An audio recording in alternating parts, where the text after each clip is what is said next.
Entonces, decimos que no podemos ir a un proceso de mediación preparados de la misma manera que voy a ir a un proceso judicial. En el proceso judicial yo tengo que convencer, de algún modo, tengo que acercarle pruebas al juzgador para que adjudique razón. En el proceso autocompositivo, como en la mediación, son las partes las protagonistas y son las partes con un procedimiento mucho más flexible, con menos estructura ritual, con mucho menos costo para las partes, y una solución diferente, porque en mediación, como se trabaja directamente con la posición de cada una de las partes, la solución es diferente, porque la llave para resolver ese conflicto va a estar más allá de lo que es la norma, de lo que es la ley. Porque, como siempre digo, si la solución la tiene la ley, no van a venir al mediador, no lo necesitan para nada, porque si la ley dice blanco, es blanco lo que se acepta. Es decir, no nos necesitan ni siquiera los abogados cuando la solución es legal.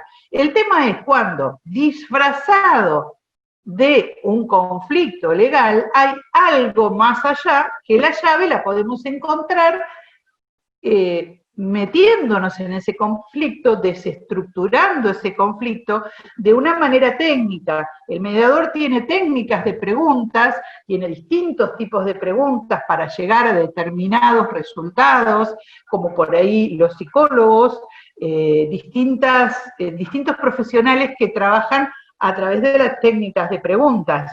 Tenemos distintas formas de ver el conflicto y de desmenuzar ese conflicto que podemos aprovechar en este método de resolución de conflictos que es autocompositivo. Si vamos por la ley, primero lo vamos a resolver en el mejor de los casos, porque ya digo, si estuviese la solución en la ley, no necesitamos el mediador bajo ningún punto de vista, porque el mediador no resuelve, porque el mediador no valora la prueba, entonces no tengo que convencerlo. Lo único que voy a hacer en este sentido es mostrar una estrategia que posiblemente vaya a mostrar en el proceso posterior. Entonces es una pérdida de tiempo, de energía y de recursos que estoy llevando.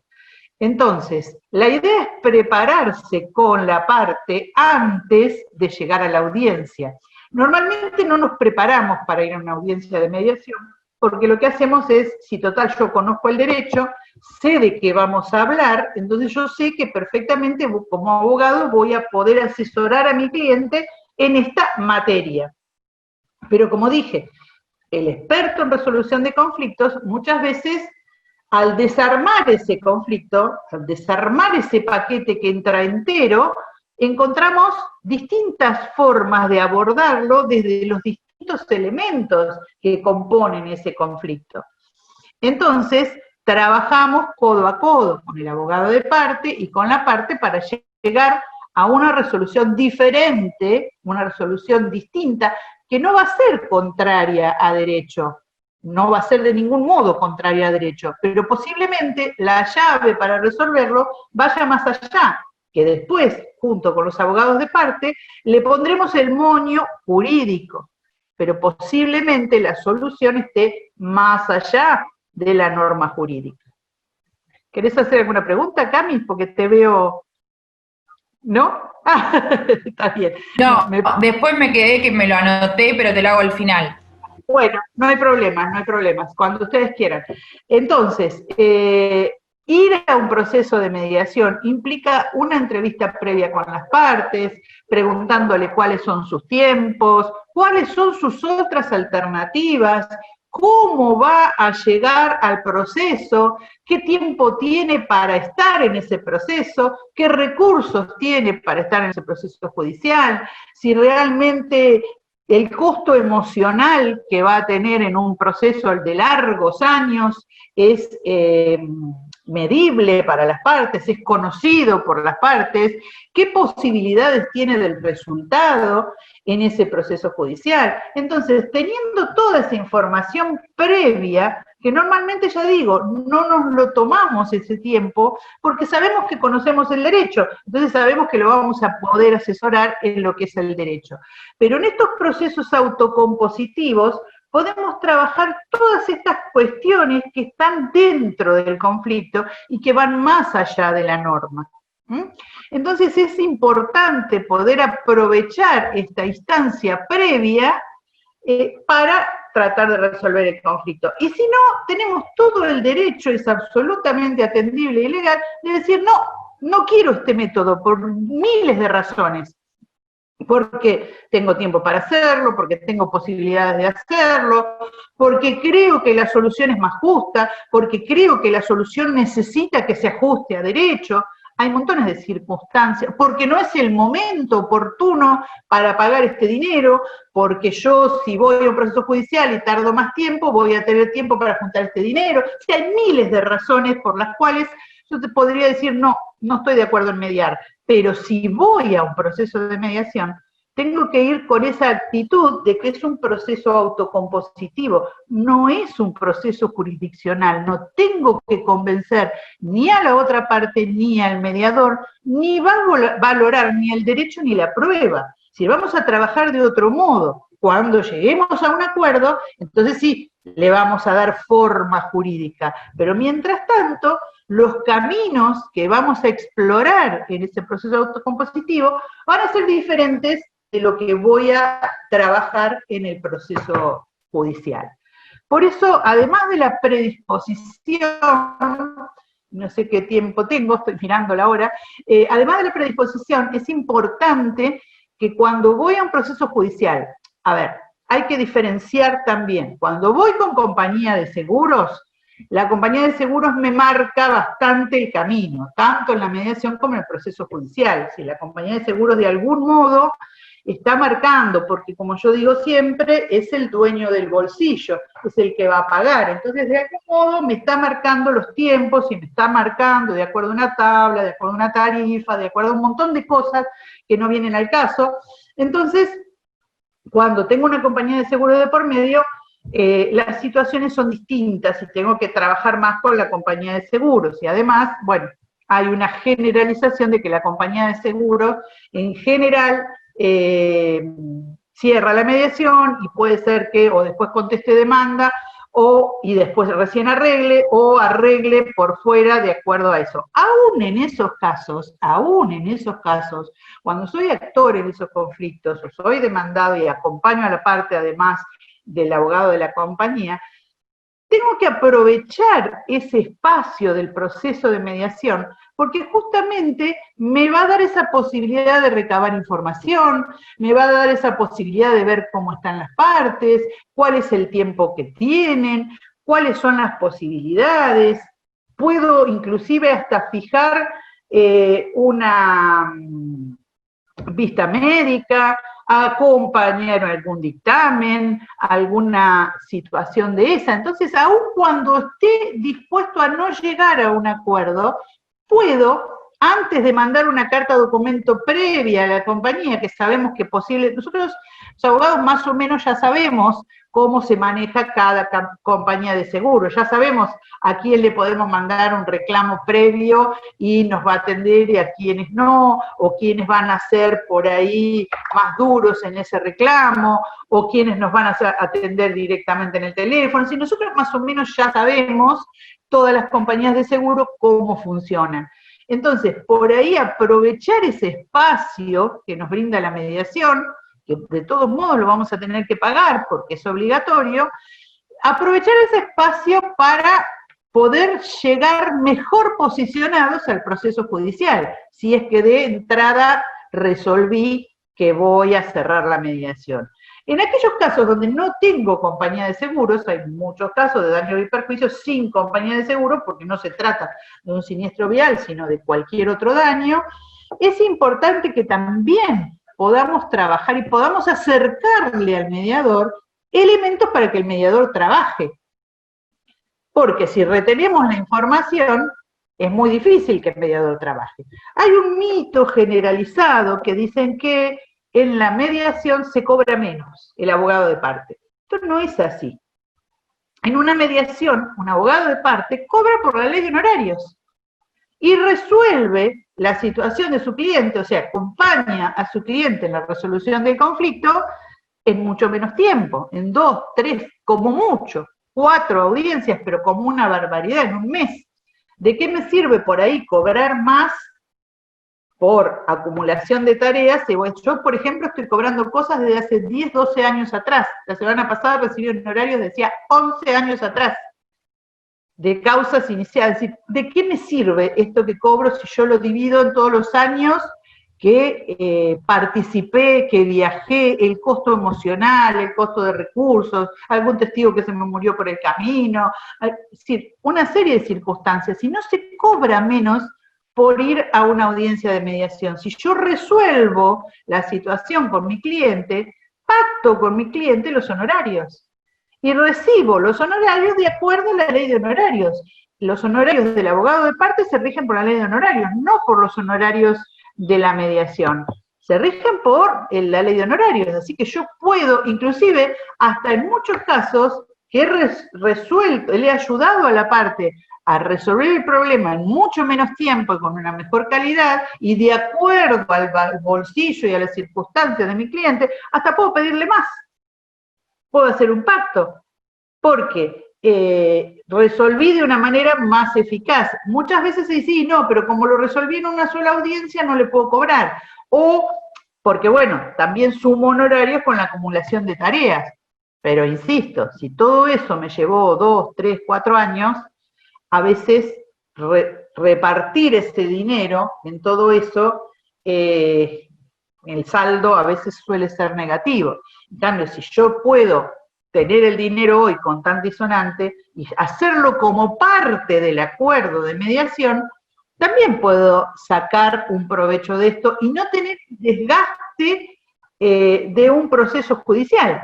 Desgaste en todo sentido, emocional para las partes, inclusive para los abogados muchas veces, y también de costos económicos y de incertidumbre también, porque a veces no podemos tener, de hecho nunca podemos asegurar el resultado porque nunca podemos tener la certidumbre del resultado que vamos a obtener.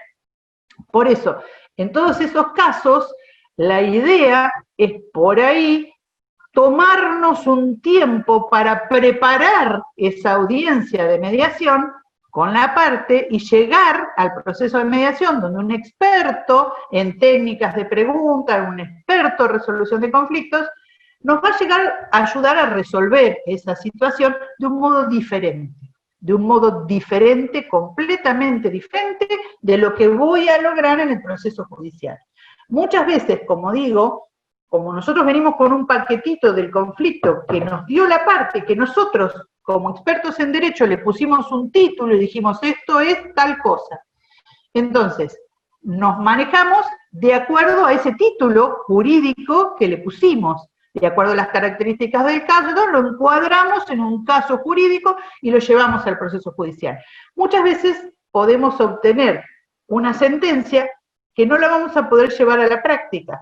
Si nosotros desmenuzamos el conflicto en todos sus elementos, primero, hasta podemos llegar a ver que no es un conflicto, es otra cosa. Puede ser una mala información, un malentendido, una carencia de información, una información errónea, distintos tipos de cosas que se solucionan de una manera diferente. No se solucionan con un ganar-perder. Siempre en un proceso judicial hay un ganador y un perdedor. Y ustedes saben que no siempre es así, porque a veces depende de quién llegó primero a entablar la demanda. A veces cuando estamos en el desarrollo del proceso nos encontramos que tal vez podría haber sido el otro el que hubiese iniciado. Es decir, en el juego ese de presentaciones nos damos cuenta que a lo mejor los dos tenían parte en esto. Entonces, el poder analizar el proceso junto con el mediador es de una calidad distinta, así como hay materias que no son mediables bajo ningún punto de vista, porque se necesita de una ley, de alguien que adjudique razón a una de las partes por la naturaleza del tema, y además hasta por las características de las partes. A lo mejor lo que para unos es posible negociar, para otros no es posible. Es necesario que alguien con autoridad imponga un resultado. Y sí, va a haber un ganador y un perdedor, pero a lo mejor con eso se resuelve el conflicto. No siempre con una sentencia se resuelve el conflicto. A veces porque no la podemos ejecutar, a veces porque moralmente no la podemos ejecutar, a veces porque emocionalmente no la podemos ejecutar, y entonces esa sentencia nos está quedando en el cuadrito. Entonces, trabajemos de acuerdo a cada espacio, de acuerdo al espacio. Aparte, otra de las cosas que es importante señalar es que no siempre el éxito de un proceso de mediación estriba en el acuerdo. Muchas veces el proceso que transitamos nos lleva a encontrarnos en una posición diferente, porque a lo mejor no era el tiempo ese para pagar o para adjudicar o para encontrar esa solución al conflicto. A veces ese proceso necesitaba de un tiempo, ya sea de maduración o sea de obtención del recurso para satisfacer esa meta a cumplir. Pero bueno, aprovechemos ese proceso desde ese punto de vista del tránsito por ese proceso que nos va a llevar a una mejor posición en el proceso posterior. Por eso es tan importante la información que le podamos dar al mediador en esa primera etapa, de esa primera etapa donde estamos. Y así, por ejemplo, a los efectos prácticos, la declaración jurada de datos que presentamos en el inicio tiene que ser lo más clara posible, con la mayor cantidad de datos. Acercarse al mediador, por ejemplo, para decirle, mirá que estoy en el filo de la prescripción. Acercarse al mediador para decirle, porque esto de la prescripción es muy importante, porque fíjense, en la ley anterior, el decreto 2530, con la sola presentación interrumpía. Con la modificación, a través del Código Civil, que nos remite al otro artículo, al 2542, suspende la mediación y mejor dicho, el proceso de mediación suspende y reanuda 20 días después de que las partes tuvieron el acta a disposición, no del cierre, sino de los 20 días posteriores se cuentan desde que las partes tuvieron a disposición el acta de cierre. ¿Por qué? Porque puede ser que yo hoy realice la mediación y a lo mejor por alguna razón, por honorarios, porque la parte no pudo llegar, o porque no pudo firmar, o porque falta algún elemento formal, y no tengo a disposición el acta de cierre en mis manos. Entonces reanuda 20 días después de que las partes tuvieron en disposición del acta de cierre. Y ojo con el tema de cuándo suspende. Suspende desde la expedición, esto es nuevo del Código Civil, antes no era así, pero con la reforma del Código Civil suspende desde la expedición de la notificación que hace el mediador.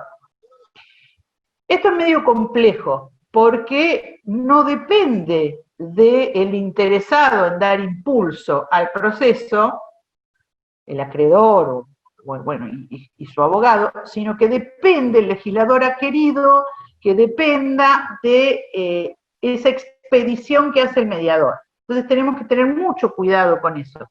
Si yo inicié un proceso en el filo, en el último día que tendría la prescripción, no nos olvidemos que el mediador tiene 3 días para enviar la notificación, siempre y cuando esa notificación sea válida, no sea fallida, esté en condiciones de salir, no haya algún tipo de atraso, todo. Entonces, ojo con eso. De todos modos, la jurisprudencia no es pacífica en eso, porque, como dije, si yo soy la parte requirente y la inicié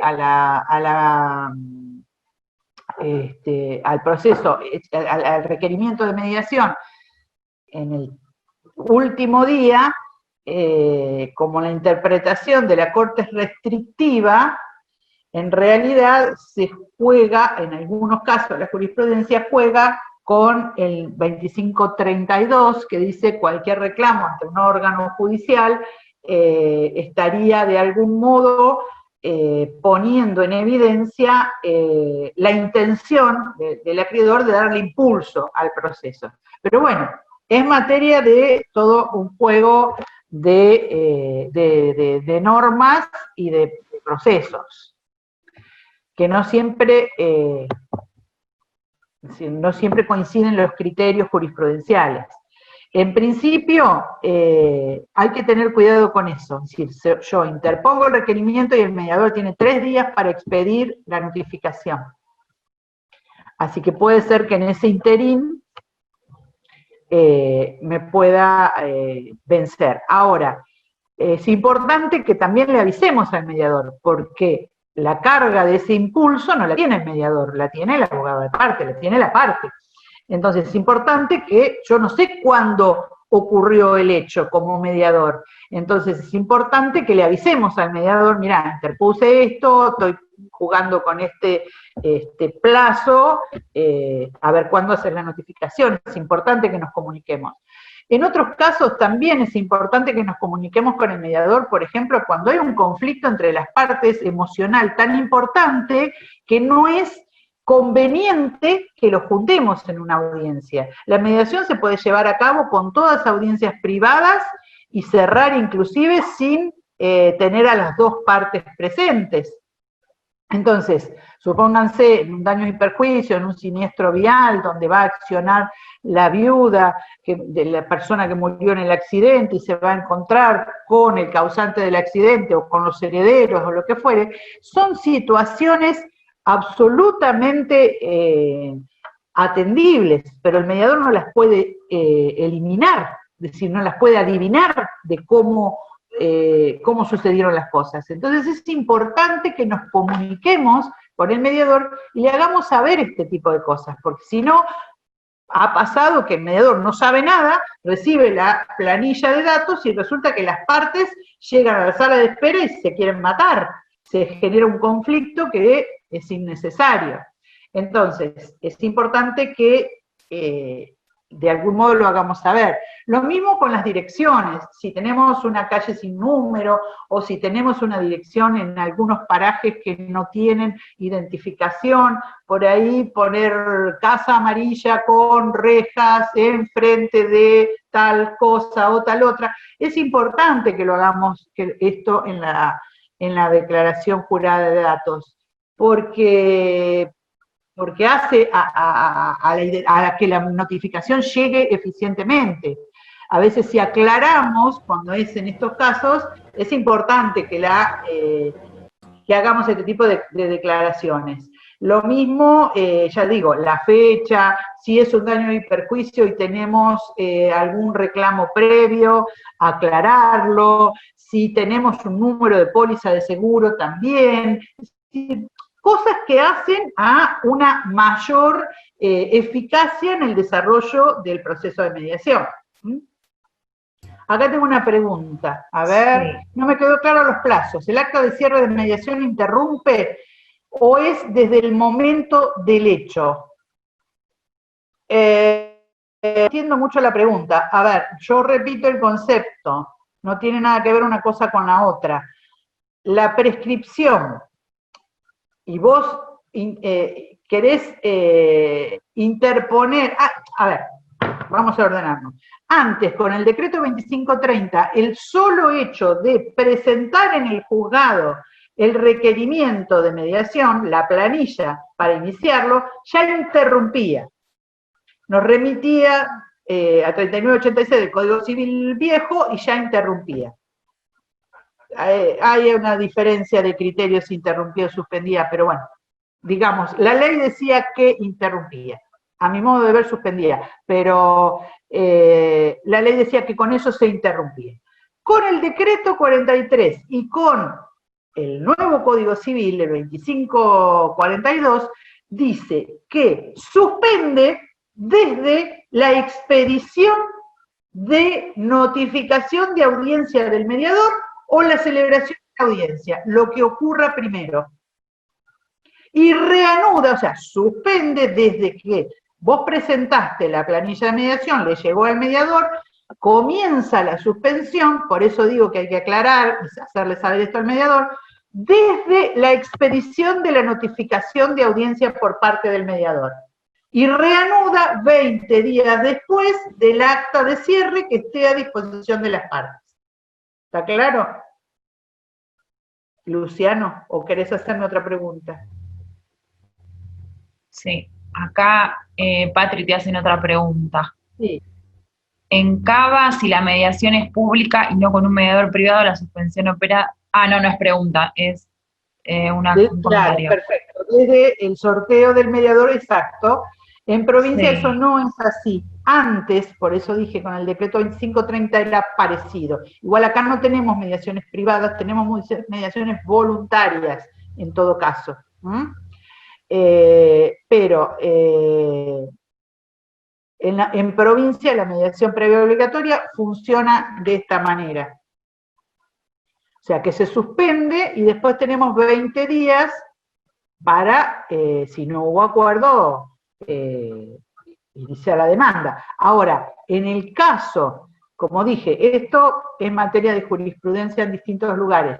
En el caso que tengamos duda de cómo, con respecto a la prescripción, o que no estemos en condiciones de jugar con este plazo, se interpone el reclamo de mediación y la demanda, que inclusive después se puede ampliar. Pero el solo efecto interruptivo, la ley me autoriza a interponer, cuando tengo la duda de que estoy ahí jugando con días, lo más seguro es interponer el pedido de mediación con una demanda, que inclusive después puedo ampliar antes del traslado. Eso me autoriza tanto el código como la ley. No sé si hay alguna otra pregunta. Esto era una cuestión de... Sí. Patri, un comentario. Si yo me llega un caso al estudio, como para hacer una especie de caso práctico. Me llega el caso al estudio y digo, bueno, a ver, es una cuestión mediable, no mediable, voy, me fijo en la ley. Ahí lo que tengo que hacer es, me presento en la Receptoría General de Expedientes, hoy en día se hace a través del sistema de presentaciones y notificaciones, donde completo la planilla y adjunto la planilla de los datos que le va a llegar al mediador. O después se la doy al mediador, una vez que está notificado del sorteo. La planilla viene después al mediador, sí. Porque después Bien, del sorteo que se comunique, bueno, estamos ahí en una transición. La idea es que se comunique por token al mediador, todavía no está, que se comunique por mail, por eso en la planilla de inicio, no declaración fuera de inicio, hay que poner todos los datos para que después receptoría se comunique con la parte y le dé la información. Estamos ahí en una transición. Lo mismo, a mí, por ejemplo, los sorteos que he tenido últimamente, se comunica la parte conmigo por mail. Claro. Y me envía la planilla de declaración jurada de datos por mail.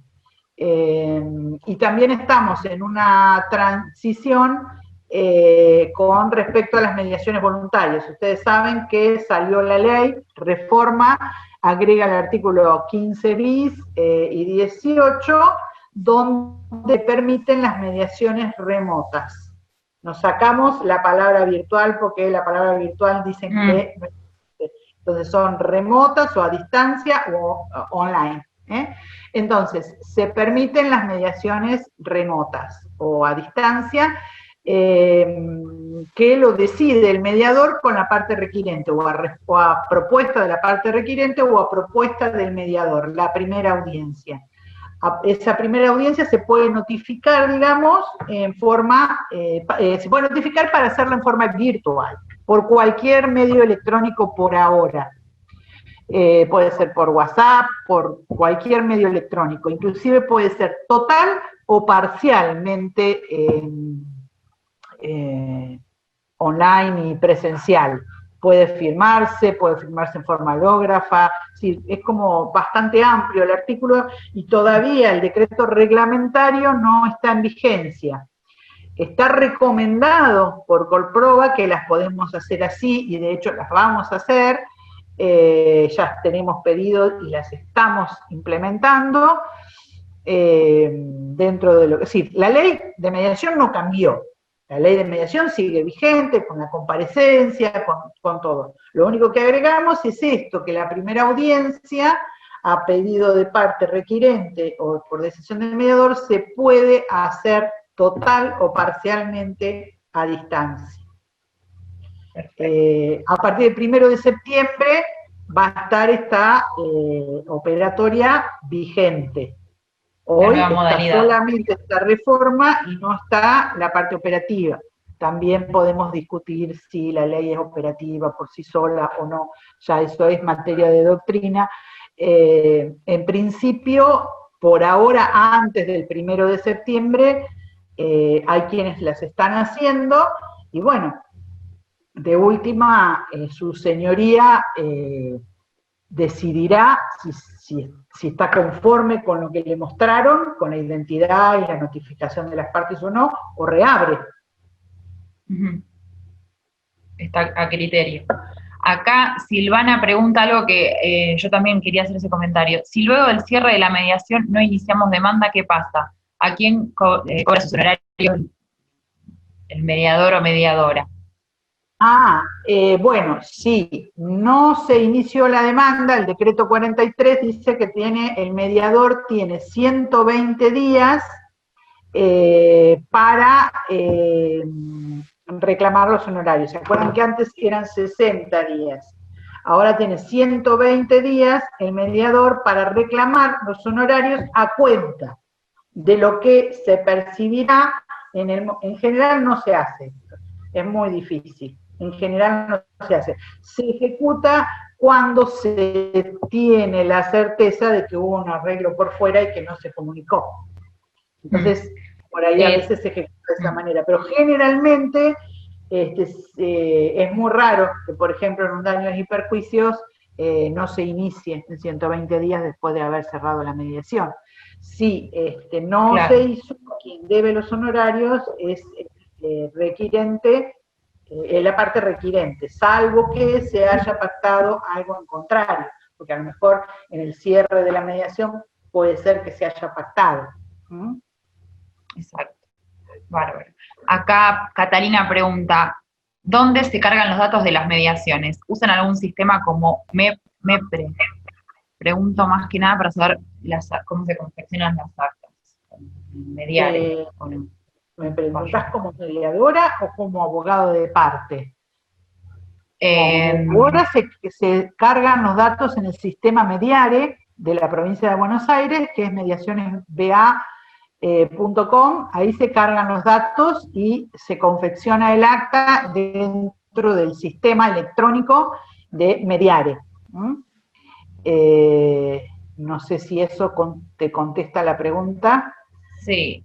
¿Cómo me mandan los datos? Abogada, o sea, claro, la planilla de datos, sino también se puede hacer como abogado de parte a través del sistema Mediare, que es bastante predictiva, la completás y después cuando se termina de completar la planilla, te la podés mandar al mediador con un archivo PDF o la imprimís.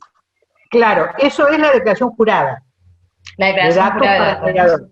Sí. Otra cosa que les recomiendo es entren a la página de Mediare, porque no necesitan la clave, es decir, los mediadores entramos con clave y usuario, pero en la carátula de Mediare están todas las resoluciones para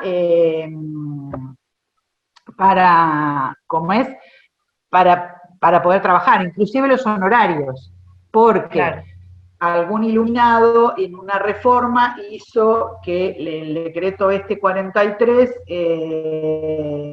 los honorarios tengan que ser actualizados por la autoridad de aplicación.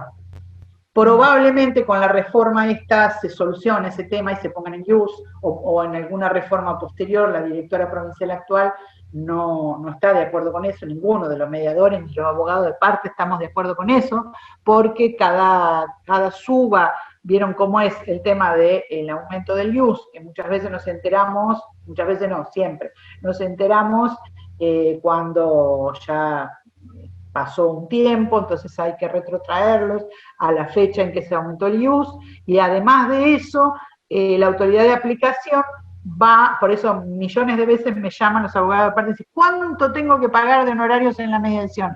Están en la página del Mediare, en la carátula, están todas las resoluciones con las actualizaciones. Cuando se actualiza el IUS, se actualiza los honorarios del mediador de acuerdo a una tarifa.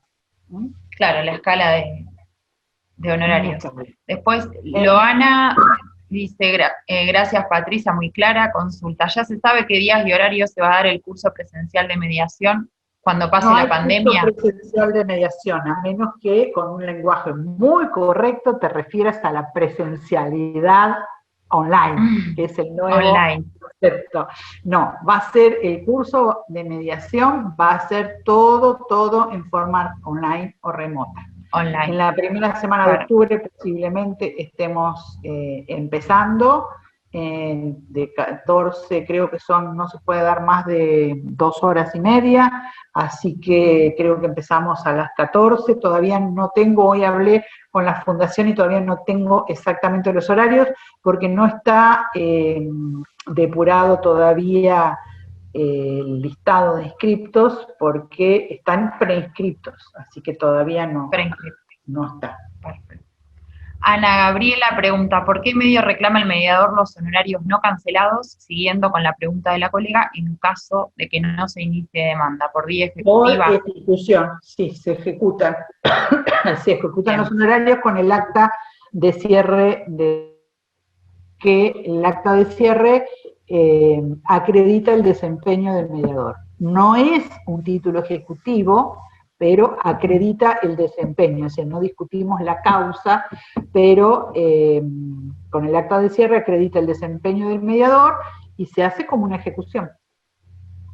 Bien. Acá Luis, compañero de nuestra comisión, nos pregunta, en caso que la demanda ya esté iniciada para interrumpir prescripción, para el caso del sorteo del mediador, ¿hay que tener en cuenta algo en particular o se inicia de igual manera? No entendí la pregunta. Si ya está iniciada, si ya presentaste la demanda, ya interrumpiste. Claro, en caso que la demanda ya esté iniciada para interrumpir la prescripción, para el sorteo del mediador, ¿hay que tener en cuenta algo en particular? No. No. Directamente. Claro, es que haces las dos cosas simultáneamente.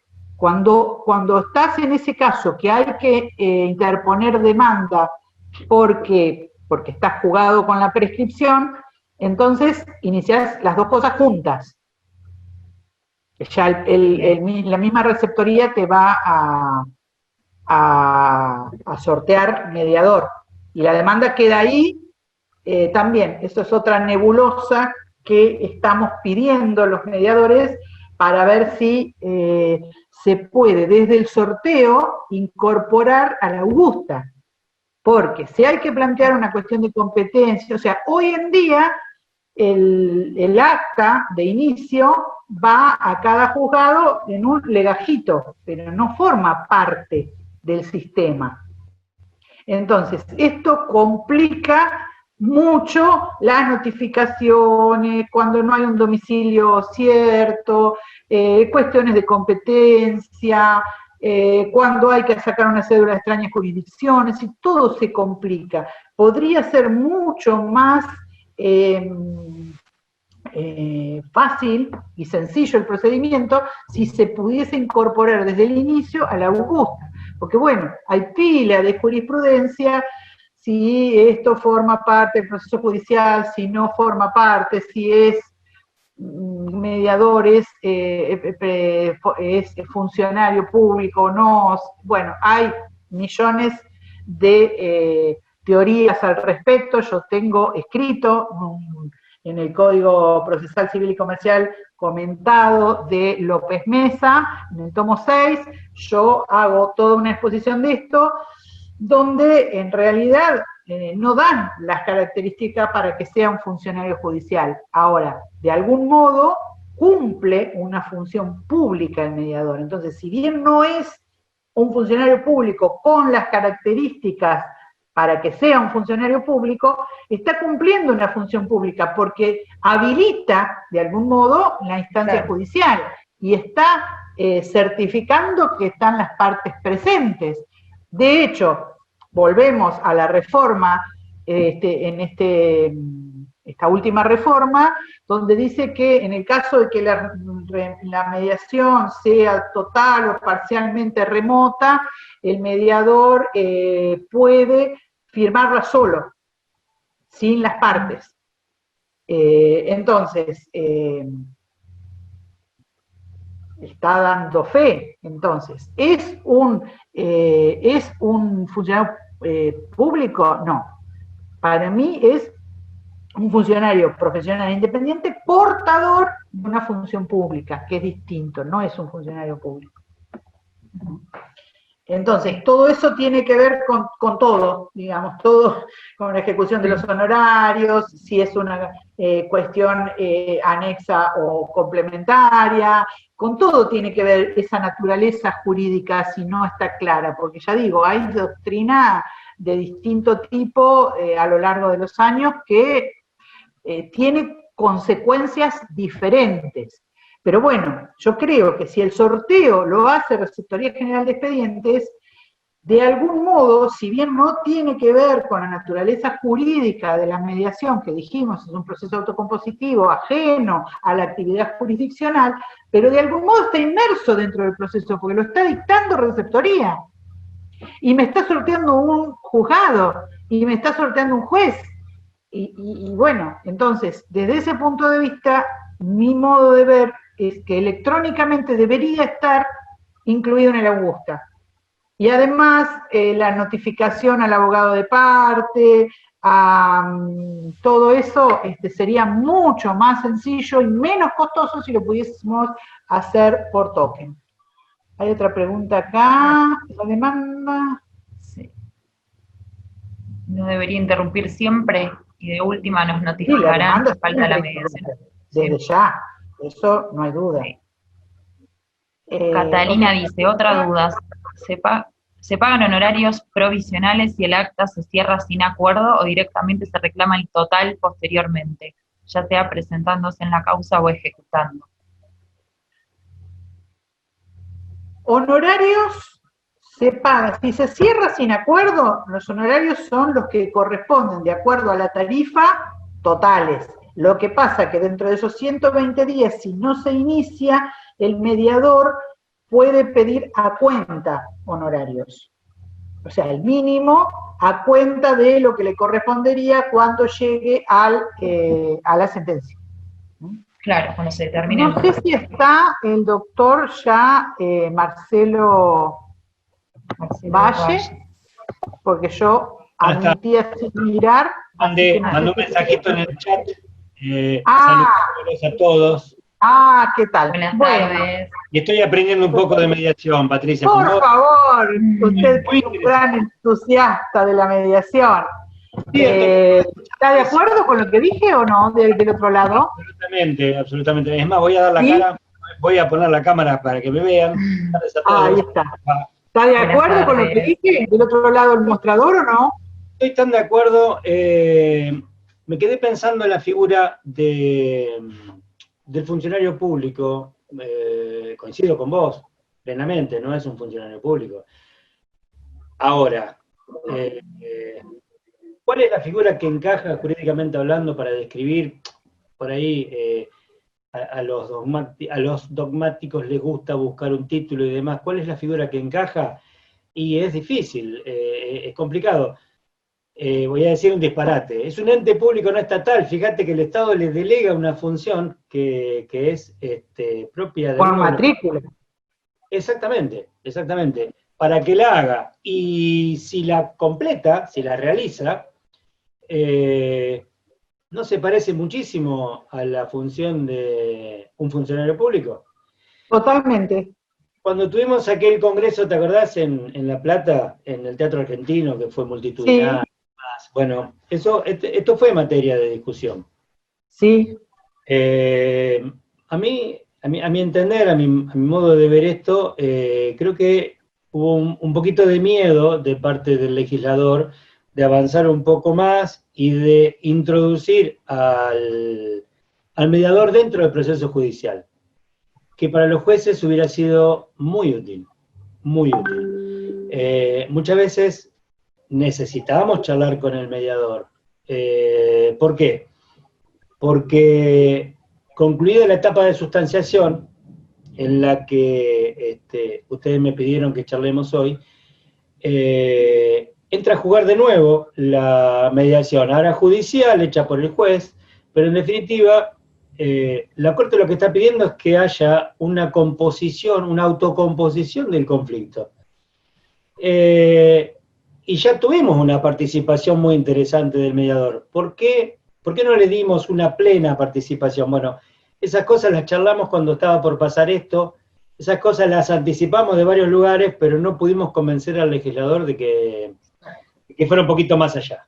Yo creo que estamos haciendo todavía, creo que estamos haciendo. Es una mezcla de cosas, por eso digo, no es un funcionario público, pero de algún modo está representando al Estado, porque tenemos una matrícula del Ministerio de Justicia, además de la matrícula de mediador. Está sorteado en receptoría, se reciben órdenes del Ministerio, porque en realidad yo tengo que hacer una mediación de tales o cuales características, cumplir, informar al Ministerio del resultado de la audiencia, las tengo que hacer dentro de un sistema, o sea, estoy recibiendo órdenes de la administración pública, no cobro sueldo de la administración pública, ni judicial, pero por eso tengo como varias funciones mezcladas. ¿Okay? Y si la mediación prospera, si la mediación es exitosa y se cierra un acuerdo, ¿qué es? ¿Una charla entre amigos o tiene implicancias jurídicas que van más allá? No, implicancias jurídicas tiene, pero no deja de ser un acuerdo privado hasta tanto no se homologue. Está bien, Patricia, pero a ver, ¿cuáles son las implicancias que tiene? Y son enormes las implicancias, ¿no es? Totalmente. Va mucho más Crea allá. derecho, modifica, altera. Tal cual, tal cual. A ver, interrumpe plazos, interrumpe prescripciones, interrumpe... Desde el punto de vista procesal y de fondo hay interrupciones con esto. Es decir, es mucho más allá que la participación de lo que podría llegar a ser, se me ocurre ahora, un amigable componedor.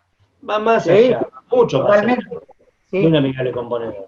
Pero bueno, insisto, es un mediatinta que tuvo el legislador en ese momento. Sí, y que por eso digo, seguimos luchando porque por lo menos sea incluida en el Augusta, para que esté, una vez sorteado, vamos a ver, se comenta en los pasillos que con esta reforma que empezará el 1 de septiembre, posiblemente haya una adecuación, sobre todo en esta época donde la circulación es complicada, por ahí para poder facilitar la notificación al requirente. Pero bueno, todavía son materia de discusión parlamentaria. Bueno, yo traté de comprimir. Una de las cosas que, disculpame, me tomo de lo último que dijiste. Una de las cosas que planteamos nosotros que nos parecía muy útil era el tema del domicilio que se denuncia en la mediación. ¿Por qué? Todos saben que en pandemia apareció una problemática especial, una problemática nueva, y algunos, algunos problemas los fuimos solucionando con creatividad y otros realmente fueron muy complejos. Uno de los más complejos era la notificación del traslado de la demanda.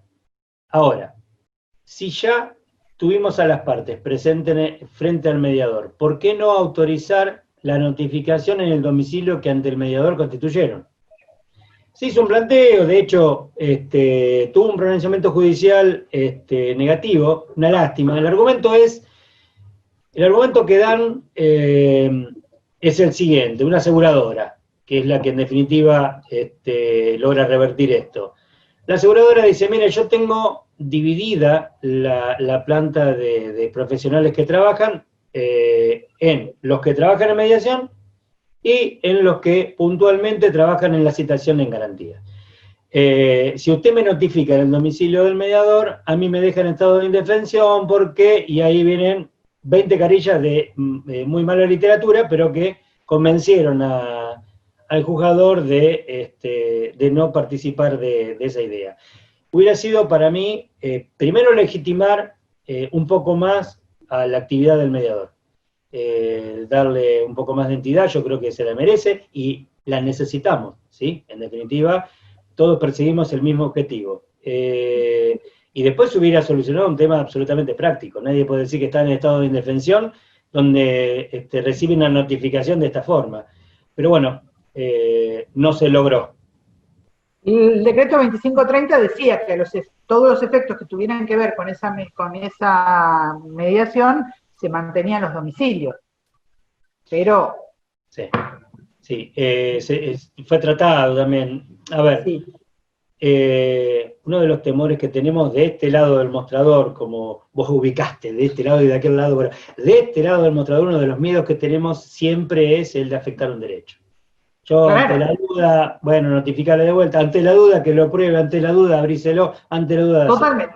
Bueno, entonces, por eso digo que eso es una garantía que tienen los justiciables desde todo punto de vista. Ahora que estamos en esta transición, yo siempre dije y discutí en distintos foros esto: podemos hacer las mediaciones remotas, con esta presencialidad, demostrando esto, y de última, si su señoría tiene duda, que pida la ratificación o que la reabra. Pero ¿por qué no la podemos hacer y agilizar y poner a andar? Si el cuello de botella se hacía con la mediación, y para mí no tenía sentido, porque no perdíamos nada haciéndola, ni con acuerdo, ni si era sin acuerdo, ni hablar.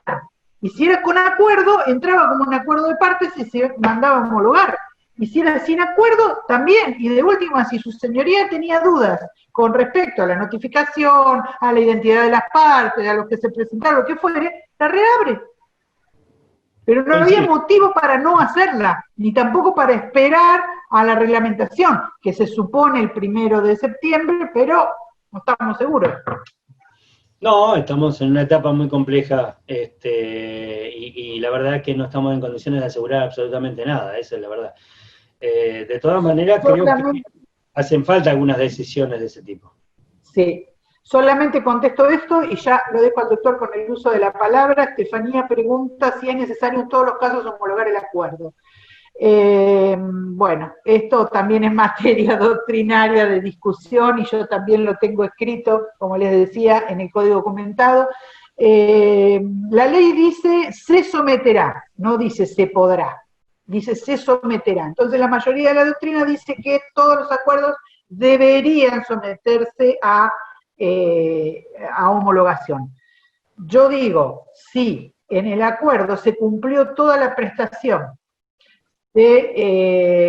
abonaron los honorarios, se cerró el proceso, ¿qué voy a homologar? ¿Y para qué? La homologación es para darle viabilidad a ese acuerdo, a los efectos de la ejecución, etcétera. Ahora, si ya se agotaron todas las prestaciones, si se pagaron todos los honorarios, ¿para qué voy a poner en marcha el aparato jurisdiccional para homologar un acuerdo? Ahora, la ley dice se someterá. No sé, ¿qué opina, Doc? A mí me parece que le da efecto de sentencia. Creo que es una forma prolija de cerrar. Protocoliza, le da participación a instituciones, la caja, en fin, se me ocurren así como efectos secundarios de lo que significaría una homologación. Y creo que se protege seguridad jurídica. Da seguridad jurídica también. Sí, pero ya se agotaron todas las prestaciones, ya está, no tengo que ejecutar nada, ya pagué todo, el mediador no tiene la obligación de la caja. Creo que sería una formalidad, no va más allá. Bueno, no hablo más, estoy a disposición, cualquier pregunta que me quieran hacer llegar y continúa el doctor. Patricia, por favor, quédate, a mí me encanta que charlemos un poco. Vos sabés que ¿Cómo no? una de las consecuencias negativas de esta pandemia ha sido el embrutecimiento en el que hemos caído, porque estamos trabajando en la urgencia, en el cómo hacemos con el empleado que no tiene computadora o que la tiene y que el nene cursa a la misma hora que... Todas esas cosas nos alejaron de lo que nos gusta más que todo, que es charlar de los temas de derecho.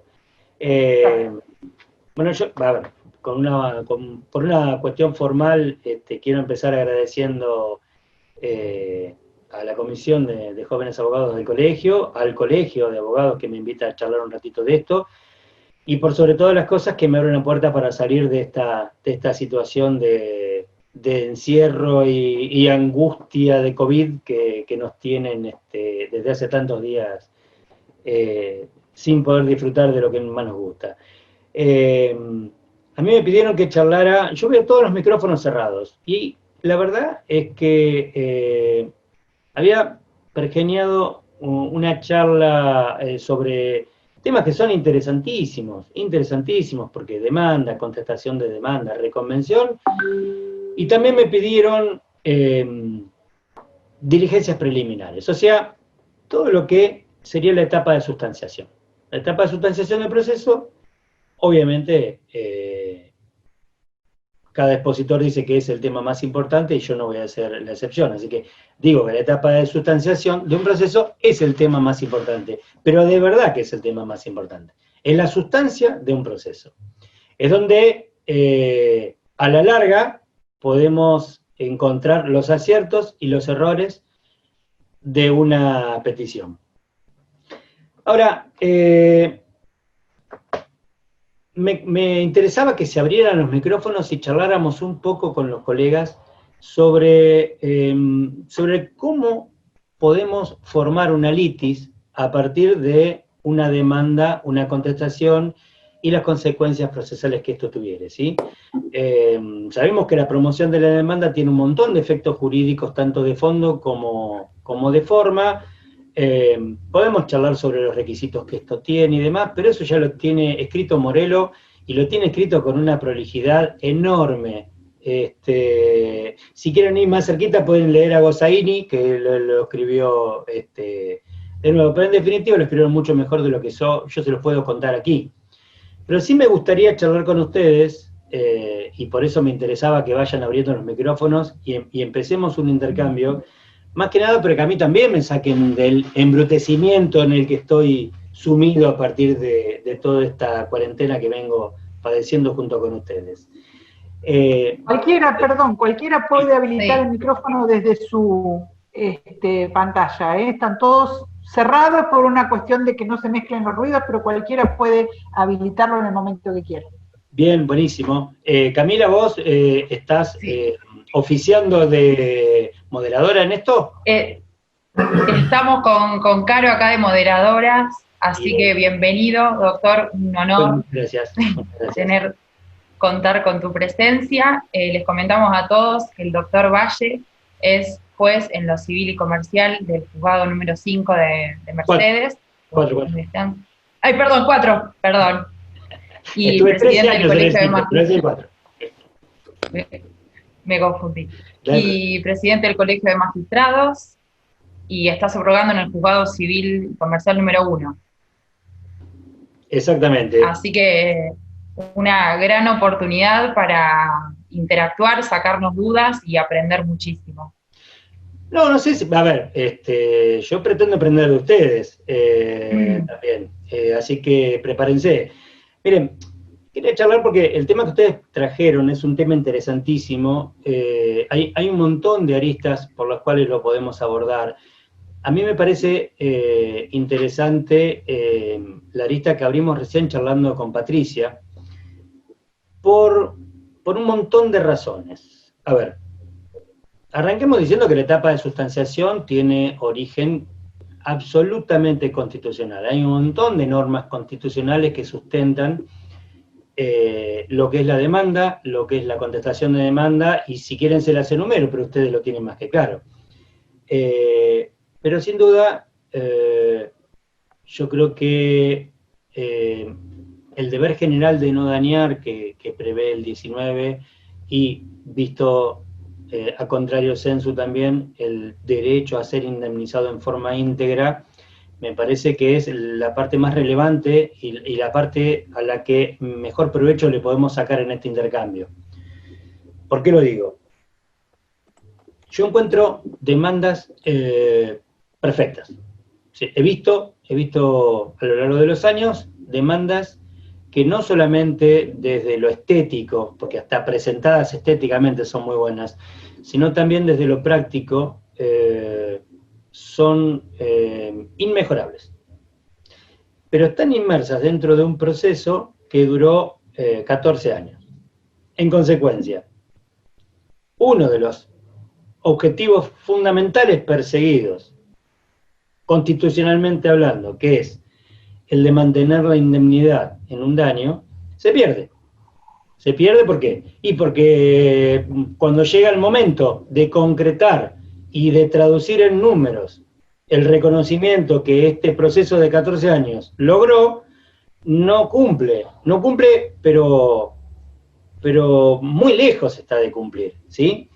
Hemos sido creativos los magistrados y hemos echado mano a distintos recursos, algunos hemos utilizado las condenas a valor actual, sin afectar el principio de congruencia, por supuesto. Hemos tratado de encontrar una respuesta en números a un reclamo que lleva más de 10 años, ¿sí? Yo creo que ni con los números correctos logramos indemnizar. ¿Por qué? Porque la justicia tiene que dar una respuesta en un tiempo razonable. Van a ver que muchos políticos se rasgan las vestiduras hablando en los medios diciendo que un detenido está hace 4 años procesado y ahí se exige una respuesta de la justicia en tiempos razonables. Sin embargo, en la esfera civil, ese mismo reclamo no se hace, pero me parece que tiene la misma vigencia. Y creo que uno de los actores principales para lograr eso son ustedes. Por eso, qué interesante que tengamos esta charla, ida y vuelta. ¿Por qué les digo? Bueno, no sé si vale la pena ahondar mucho en los beneficios de la autocomposición, de lograr un resultado a un conflicto con la participación directa de los interesados. Yo creo que son las mejores soluciones. Una de las funciones que tenemos los magistrados es la de la pacificación. La pacificación social se logra, entre otras cosas, impartiendo justicia. La justicia es justa cuando llega en tiempo.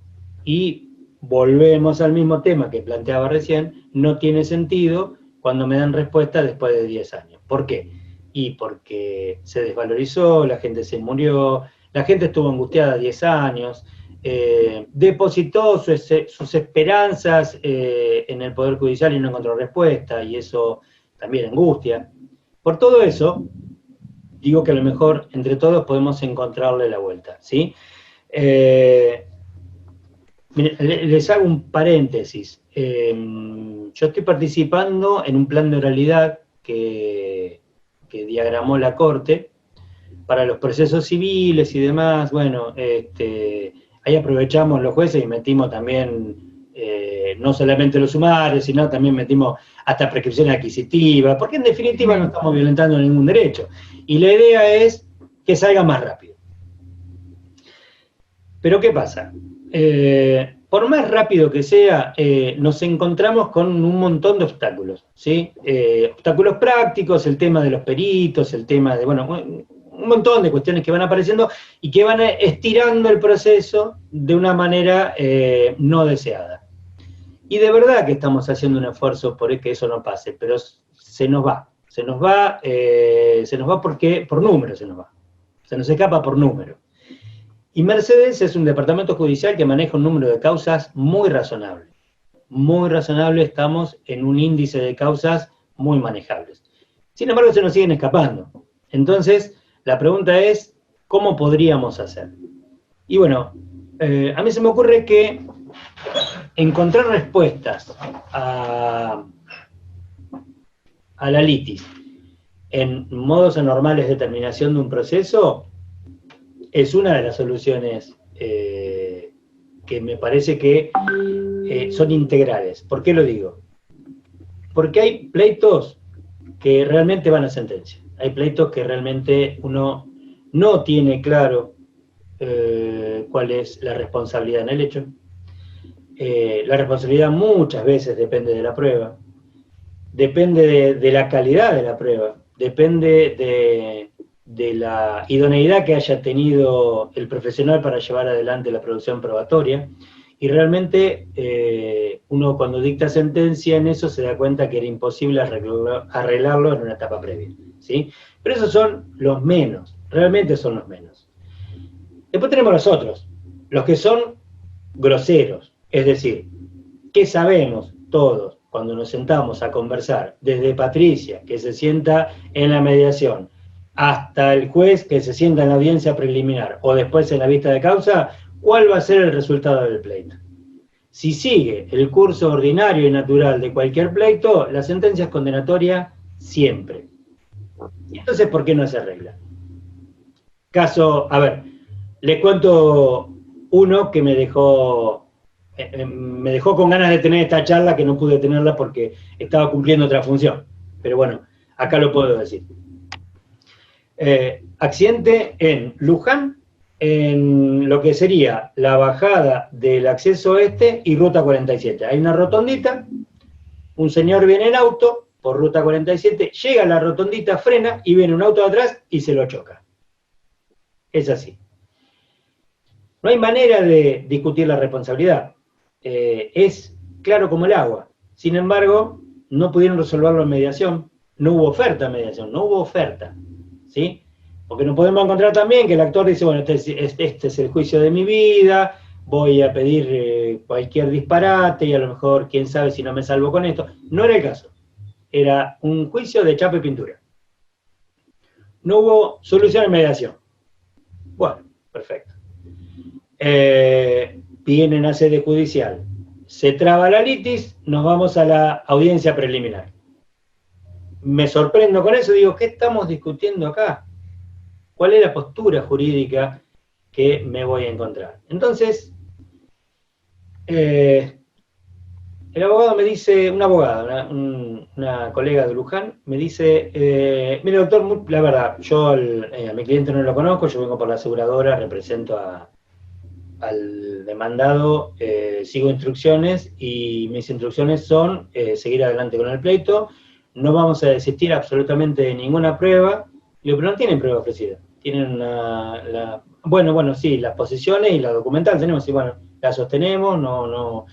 Pero escúcheme, ustedes tenían la consigna de venir acá con una propuesta conciliatoria, ¿tenían alguna...? Sí, lo hablé en el estudio, y me explicaron lo de la tasa. Me decían, mire, en realidad vamos a tratar de llevar la sentencia porque la tasa pasiva nos beneficia. Es grosera la respuesta.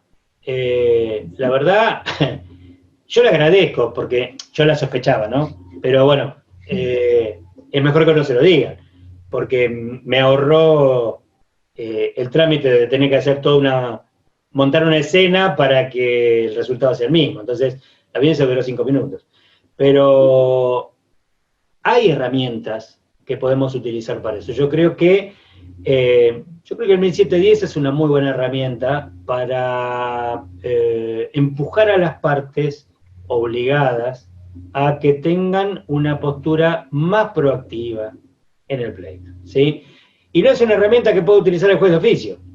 Entonces, yo me quedo mirando como en un partido de tenis, y cuando se fue la pelota afuera me quedé como espectador. Pero me hubiera encantado que el colega activara esa herramienta. ¿Por qué? Primero porque prosperaba de acá a la China, porque era una petición absolutamente racional. Pero por sobre todas las cosas me parecía que era una cuestión de respeto al colega que está enfrente, litigando con nosotros, respeto al sistema de justicia, respeto a las causas complejas que ameritan de recursos de tiempo, de recursos de toda especie que implica mover un pleito, y que los estamos distrayendo por esto, ¿sí? A mí me parece que, por eso decía, la conformación del pleito, en la etapa de sustanciación en la que ustedes me plantearon charlar, es la etapa más rica.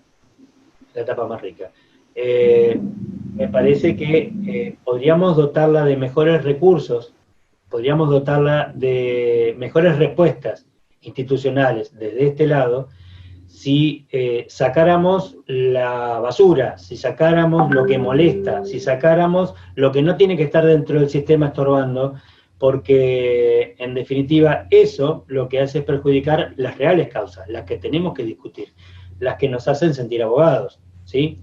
Ustedes no se imaginan las semanas y semanas que vengo a veces dictando sentencias de cosas que son 2 más 2, 4.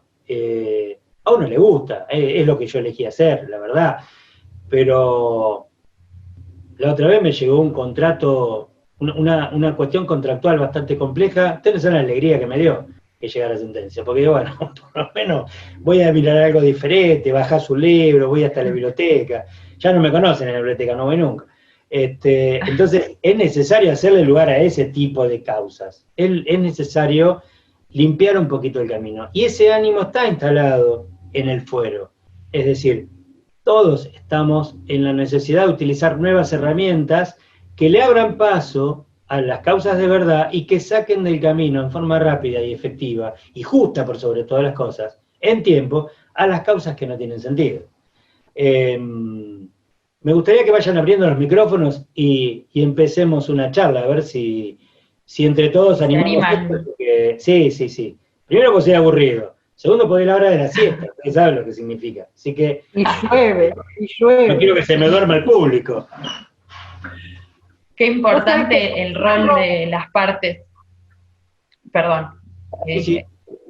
Los abogados, ¿cómo hacemos al proceso desde que el cliente nos trae al estudio el conflicto, todas las herramientas previas? Esto es lo que decía Patricia en su disertación y lo que decía el doctor Valle, lo mismo, de todas las herramientas que podemos desplegar como alternativas a una resolución alternativa de conflictos, y mismo ya en la etapa judicial, previamente lo que podemos despojar el proceso. Eso me parece re importante de destacar, el protagonista que podemos ser.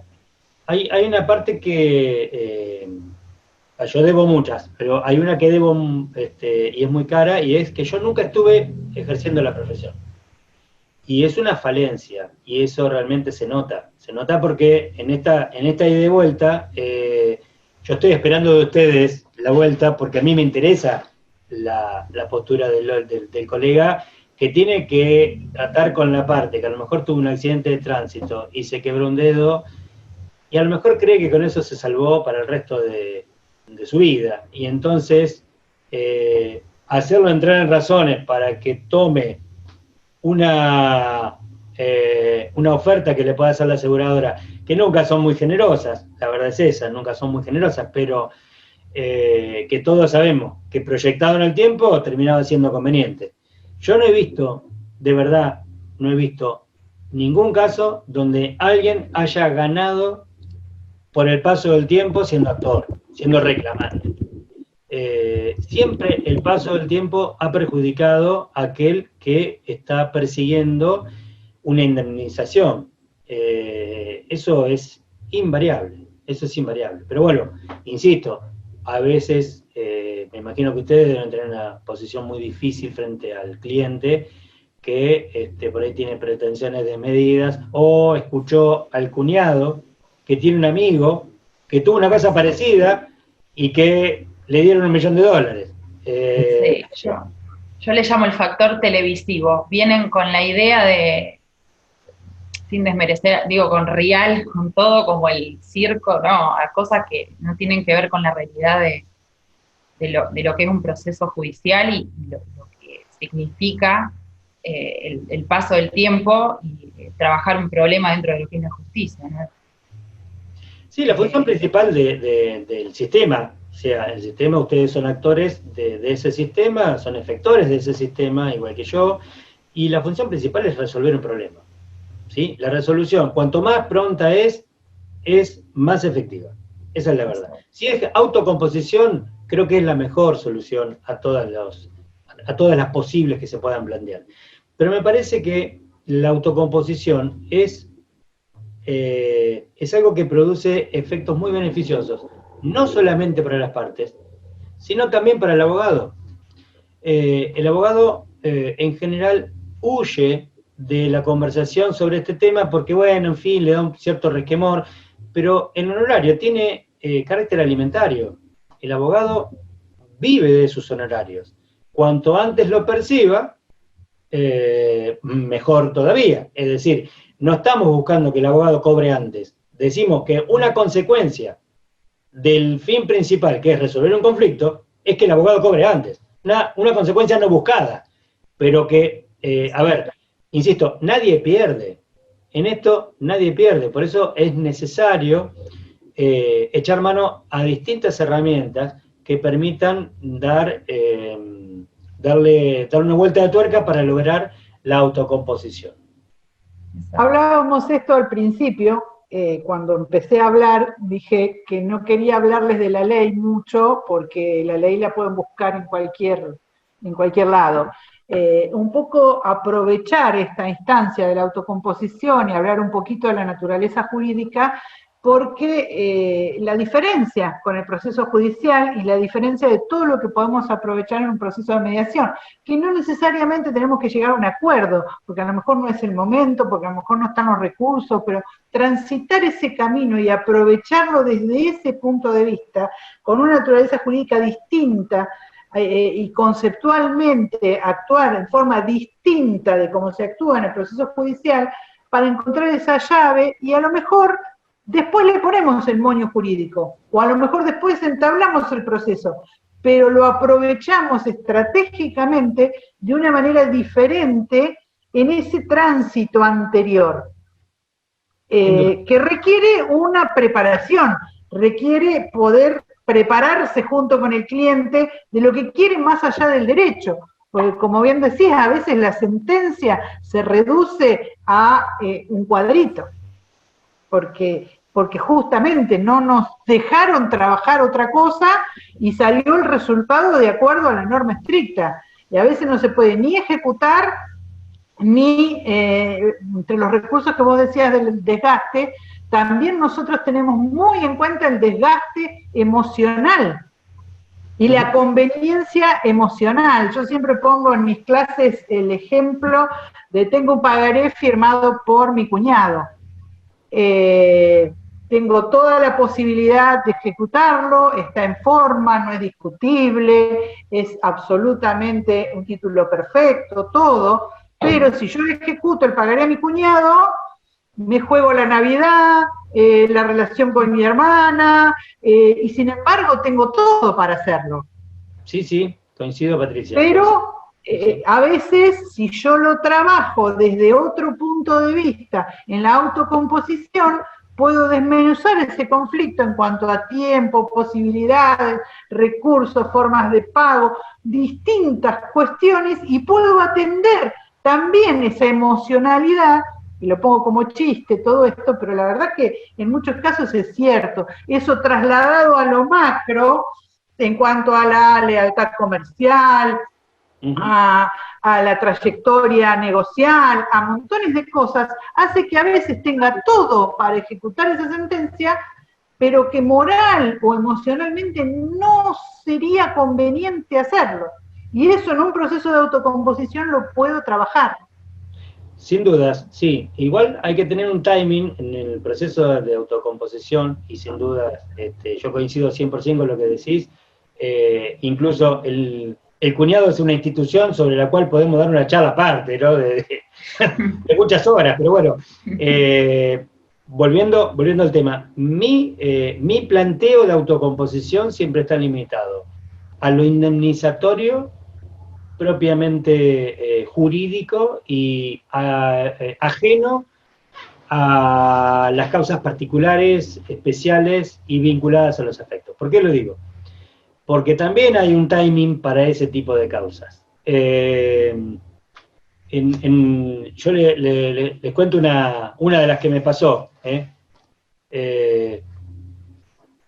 Cuando perdimos la competencia de familia, por la creación, que fue en 2014, la creación de los juegos de familia, La idea era cerrar rápidamente los juicios que nos quedaban pendientes, que eran administrativamente habían quedado colgados o tenían cositas menores, bueno, y los que correspondían se seguían. Uno de los juicios que a mí me había quedado era un divorcio vincular sin hijos y con muchísimos bienes. Es decir, era un juicio para cerrar en una audiencia. Era muy sencillo, realmente era muy sencillo. La hice a la audiencia, hablé con las partes, estuvimos mucho tiempo intentando cerrar. Toda la audiencia se me fue de las manos porque las partes llevaban la conversación a temas que les habían quedado pendientes, y en un momento me dijeron, me dijo la mujer, doctor, esto lo vamos a cerrar, pero nos quedaron muchas cosas por decir. Si quiere las hablamos acá, pero lo ideal sería que las sigamos hablando afuera. Y cuando esto termine, lo cerramos en un acuerdo. Me pareció brillante lo que me dijo la mujer, me ubicó en tiempo, porque no había tenido timing, no me había dado cuenta cómo venía, y a ver, le llevó 3 años, esa es la verdad. No fueron 3 años míos, fueron 3 años de ellos. Y se terminó en un acuerdo de 2 carillas que puso a fin al pleito. Era prematuro resolverlo antes.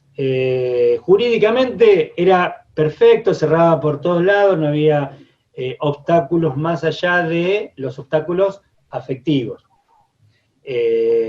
Y por eso digo que esos tienen un perfil diferente.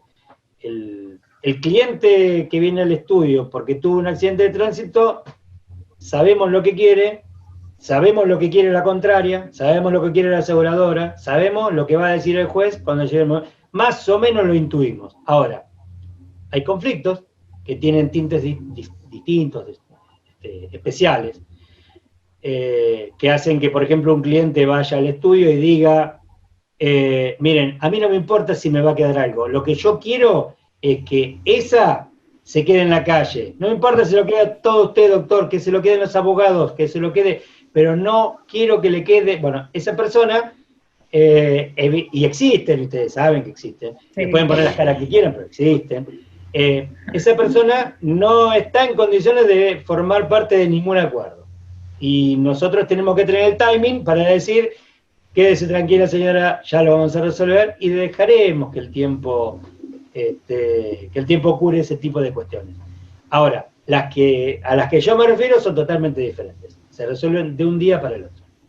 Sí, digamos, si se dan las condiciones, por supuesto. Catalina quiere hacer una pregunta. A ver, Catalina, ¿dónde estás? Hola, buenas tardes a todos. ¿Cómo andan? Buenas tardes. Bueno, no, quería hacer una acotación en realidad. Como el doctor Valle pidió que participemos, me gustaría hacer una acotación si es posible. Cómo no, yo estoy esperando la devolución, así que acá estoy enriquecerme. Te escucho. No, particularmente quería decir que coincido en esto que dicen. Tengo una experiencia muy corta porque soy muy joven aún, me falta mucho camino por recorrer, pero he trabajado con abogados, litigantes y también con mediadores, y eso me permitió sacar una conclusión propia, digamos, de la responsabilidad que tenemos los abogados en el conflicto, que es mucha. Creo que siempre le echamos la culpa al Poder Judicial de los tiempos de la justicia, que son lentos, y claro que van a ser lentos porque está súper saturada la justicia, y creo que no ponemos nunca, no hacemos mea culpa de en realidad lo que nosotros no ponemos en el proceso.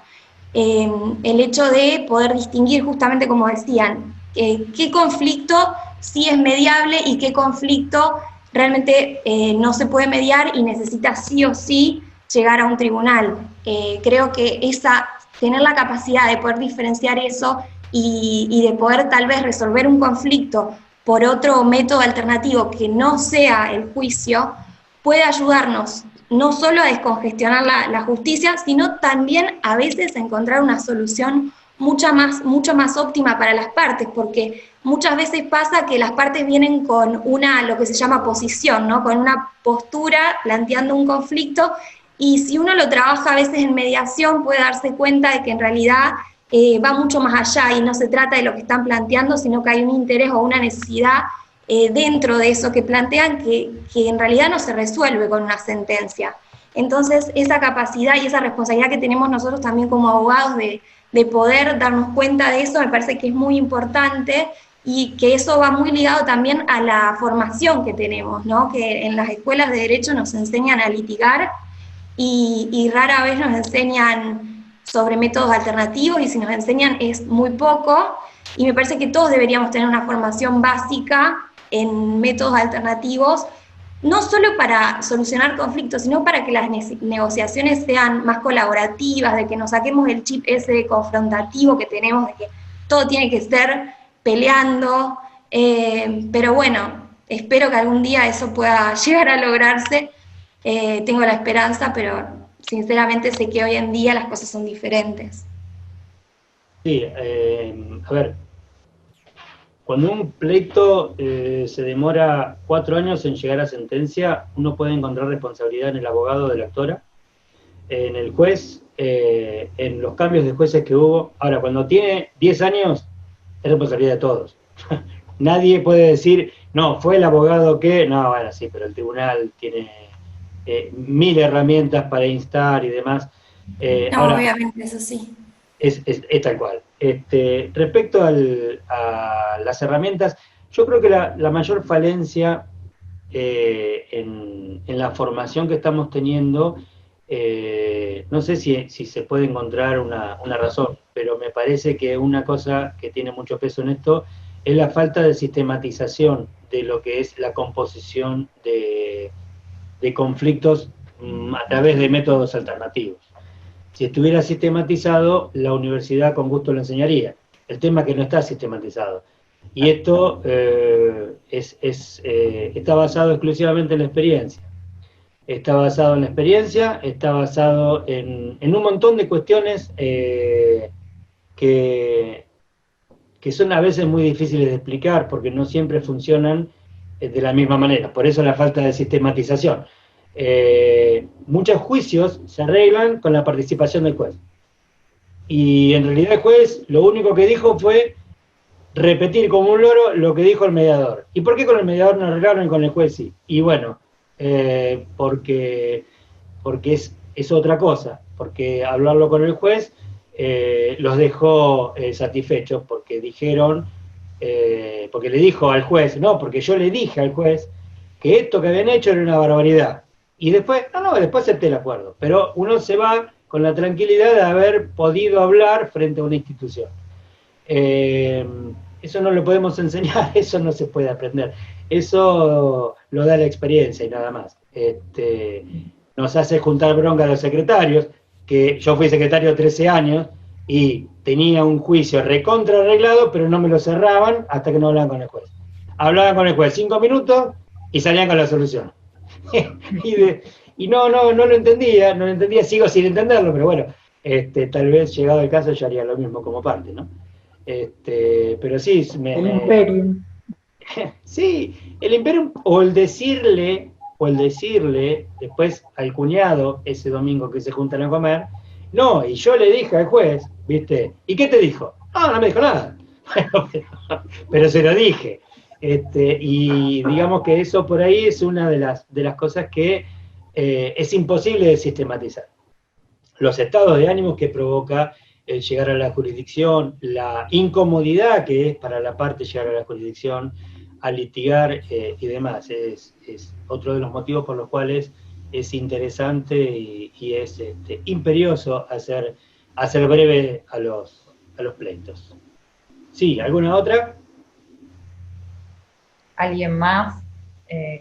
Acá Ana Gabriela dice, concuerdo, pero también creo que no debemos olvidar que el Código Procesal da la posibilidad a los letrados de oponer muchas excepciones, dilatorias, perentorias, que hacen que los procesos podrían solucionarse en un tiempo más acotado, se extienden aún más, claro.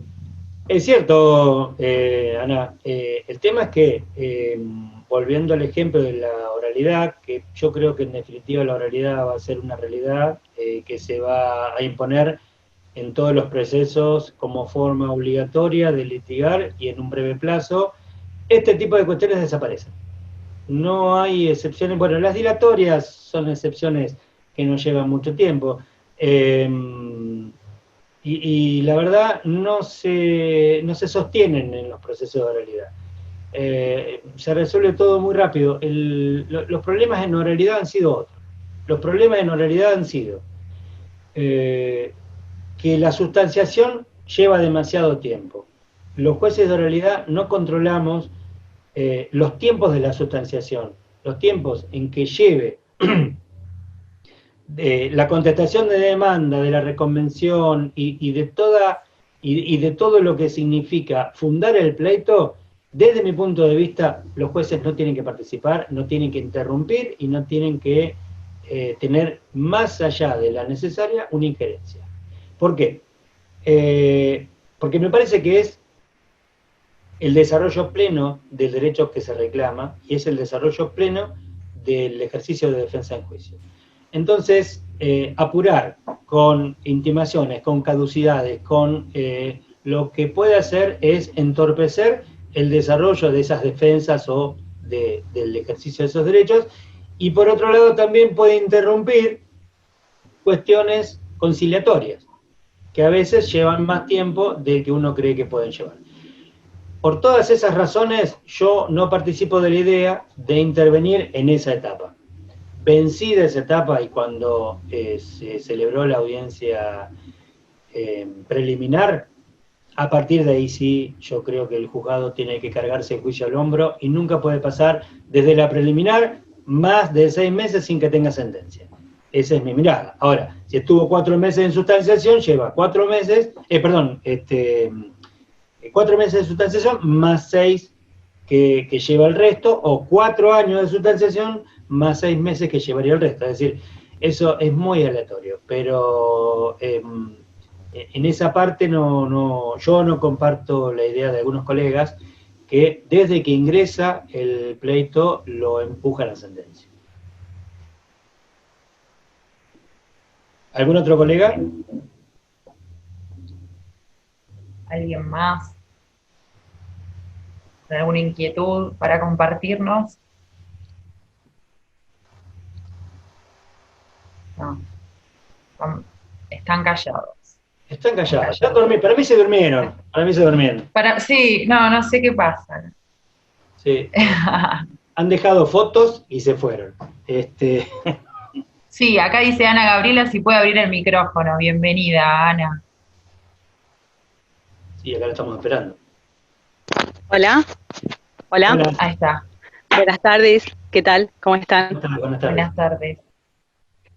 Que yo quiero hacer una consulta, soy muy nueva también en esta materia y me ha tocado trabajar en algún estudio jurídico donde he visto tal vez algunas causas que van quedando sin impulso por las partes, ¿no? De que ninguna de las partes lo impulsa. Me ha tocado estar del lado de, por ejemplo, del lado de un perito, que me pide, por ejemplo, por qué una causa no avanza, por qué el juez no, tal vez no, ninguna de las partes ya impulsa el proceso, quedan honorarios sin cobrar para un perito o quedan cosas por determinar que quedan ahí, en una instancia en la que no se avanza, digamos.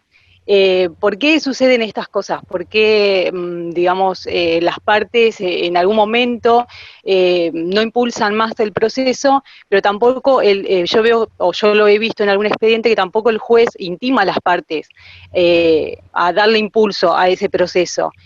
O, en todo caso, no sé, decreta la finalización del proceso. ¿Por qué se demoran tanto esos tiempos? ¿Por qué sucede esto? Eso es mi pregunta. Ahora es una pregunta más para el abogado que para el juez, o por lo menos la podemos compartir. Claro. ¿Alguien tiene una respuesta para ensayar? Yo me animo a decir algo, que también hay veces que el cliente, o sea, más allá de su pretensión jurídica, que nosotros podamos volcarlas a través de una demanda o de una contestación, viene como un torbellino de emociones y quiere, Y bueno, uno también está para eso, para serle realista, materializar su idea, y pasa muchas veces que también después baja y también pierde un poco el interés. Primero es sí, voy con todo, y después a lo mejor por determinados motivos, muchos factores, un proceso se puede enlentecer y todo eso, y también es como que puede pasar que pierda las ganas, y hay algún abogado que puede decir, bueno, lo dejo así como está, y otro que pueda decir, no, lo llamo y le planteo también al cliente, y ahí coincide un poco con lo que decía en Catalina, de la responsabilidad nuestra de decirle, che, mirá, pasa esto, comentarle las cosas como son. Está muy bien, sí. Yo te cuento, Ana, ¿cerraste el micrófono o se te cerró el micrófono? Ahí estoy, acá estoy. Bien, bien. Yo te cuento de mi lado. Cuando en 2017 yo ingresé al plan de oralidad, uno de los requisitos que nos pedían en el plan piloto era la intimación a las caducidades de instancia y los decretos de caducidad de instancia. Y eso es uno de los ítems que van controlando desde la Secretaría de Justicia de la provincia. La verdad no sé si tiene un apercibimiento o no, yo no he tenido ningún inconveniente, pero sí es uno de los recaudos que piden. Y nosotros lo hicimos. Y la verdad me resulta bastante incómodo decretar una caducidad de instancia. Me resulta incómodo, en muchos casos genera mucha preocupación, porque la caducidad de instancia, que sabemos que es una caducidad procesal, en el 99% de los casos también es la pérdida de un derecho, porque el transcurso del tiempo hace que ya esa causa no se pueda volver a iniciar. Y en definitiva uno firma una caducidad que está cumpliendo con todos los requisitos y es irreprochable. Ahora, por otro lado, estamos cerrando la puerta definitivamente al ejercicio de un derecho. Sí, perdón, yo puedo interrumpir. Por favor, sí. Más allá de lo que usted dice que es cierto, creo que también para eso existen tiempos procesales, o para presentación de pruebas, para cada etapa tiene su tiempo procesal. Entonces, si de repente no se decretara la caducidad de instancia en muchas causas, pasaría lo que pasa, que tal vez toman más tiempo del necesario, se extienden mucho los plazos, y en realidad no se respeta lo que determina el código en materia de tiempos procesales. Sí, coincido con vos, de hecho firmé más de 1.300, y mandamos a destruir 5.600 expedientes, o sea, el trabajo lo hicimos. Pero a mí profesionalmente siempre me deja un resquemor. Yo estoy cumpliendo una función constitucional y que tiene muchísima responsabilidad. Y la verdad que la principal función mía es impartir justicia. Y si bien, como vos me decís, eso corresponde, es irreprochable, está respaldado por la ley, etcétera, etcétera, les comento acá lo que no puedo comentar en una resolución. A mí siempre me da un resquemor el firmar una caducidad de instancia. Yo prefiero rechazar una demanda. Y para eso no me tiembla el pulso. Si no está aprobado un hecho, se rechaza y otra cosa.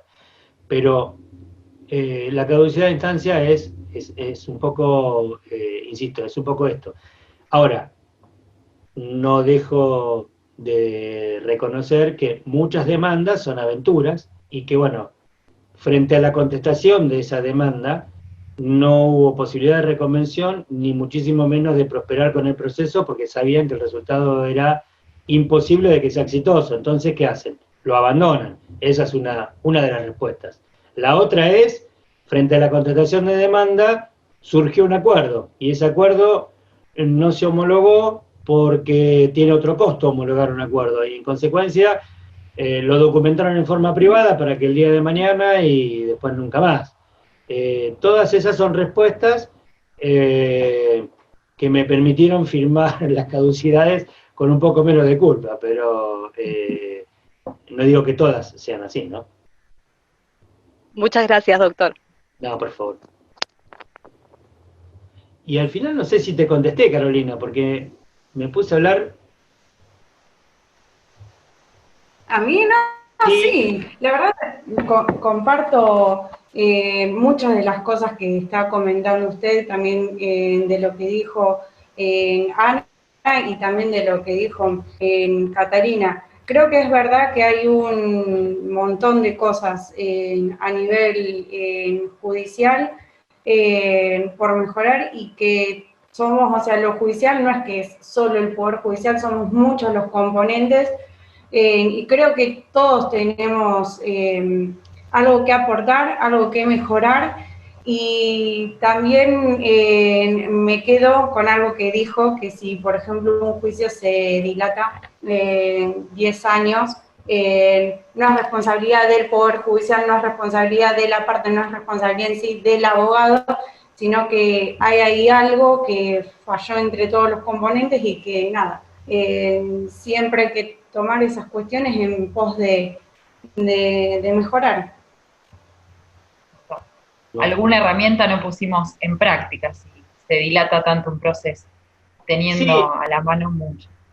Sí, hay muchas herramientas que no estaban y que ahora están. Insisto, yo creo que el 1710 y siguientes del nuevo Código Civil y Comercial es una herramienta que no se está usando y que me parece que daría respuesta a una actitud de lucro que tienen algunas aseguradoras, donde priorizan la postergación del cumplimiento de su obligación por una cuestión absolutamente económica. Son herramientas que, insisto, están en manos de ustedes. Ustedes las piden y desde acá se tienen que trabajar. Nosotros tenemos la obligación de trabajarlas, pero no podemos manejarlas de oficio. Entonces es interesante que motiven lo que dio inicio a esta charla, enganchada con lo que decía Patricia, que es tan interesante, de la autocomposición de los conflictos. Sí. ¿Alguien más tratar algo, hacer alguna consulta, comentar alguna experiencia? Bueno, no, siguen callados. No, para mí se han ido, mira, para mí se han ido. Bueno, no sé, Caro, si querés comentar algo. Patri, me parece como muy interesante destacar esto, la herramienta que destacaba el doctor del artículo 1710, de empezar a ser no tan mecánicos en nuestra tarea a veces, porque tal vez tenemos que ser artistas también en lo que hacemos, de decir, bueno, a ver, ¿de qué herramientas disponemos para mejorar el proceso? Si estamos en disconformidad con cómo se maneja la parte prejudicial o lo judicial, bueno, ver nosotros mismos cómo podemos hacer para mejorarlo, porque herramientas tenemos de sobra. Sí, a ver, yo creo que la creatividad es una virtud de los colegas. Se han visto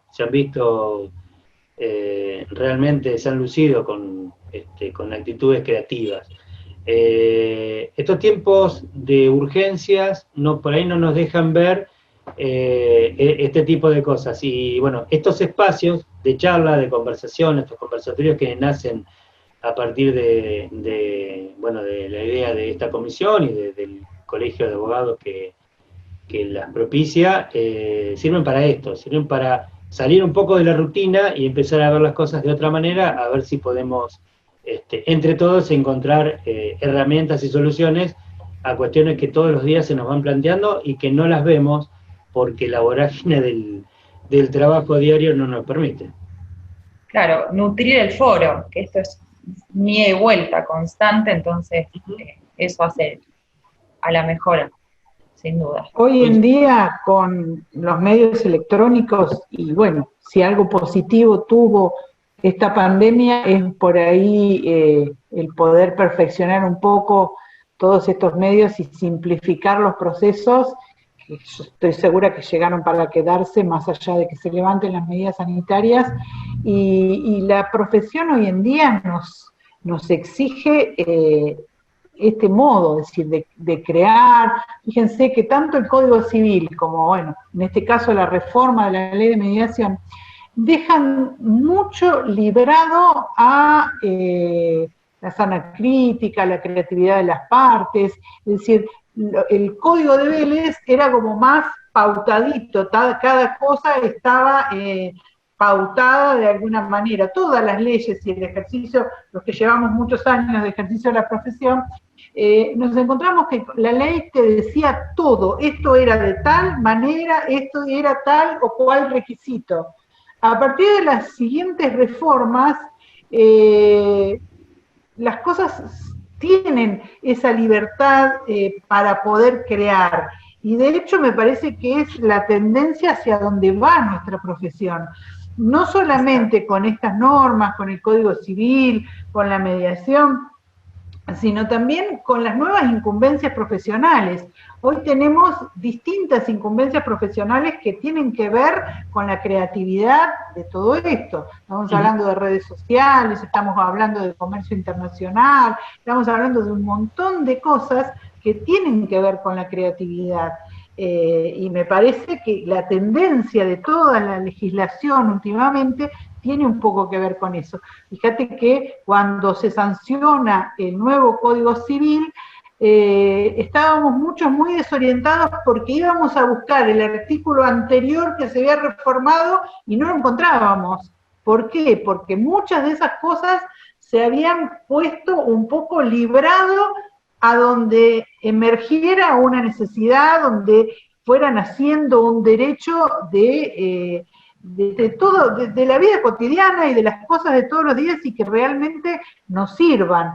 Así que me parece que esa creatividad es un poco la tendencia del ejercicio de la profesión, ya fuera de la tablita de la tarifa y de todo lo pautado directamente. Es decir, todas las definiciones fueron cambiando y en todas las ramas del derecho, ni hay que hablar en derecho de familia, en todo lo que es derecho procesal informático, todo esto se fue de alguna manera ayornando y dejando librado gran parte a la creatividad y la jurisprudencia, ¿no?